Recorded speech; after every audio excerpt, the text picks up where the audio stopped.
We're celebrating National Doughnut Day this week on Studio 209. Studio 209.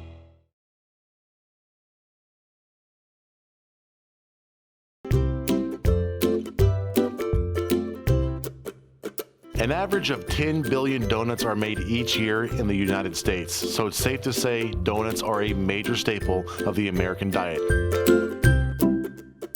Although most everyone seems to share a love for fried dough, California leads the pack as the state with the most donut shops in the country. But when it comes to the 209, there's one shop that stands out amongst the rest. Mr. T's Delicate Donuts in Modesto, where we're about to see how these delicious treats are made.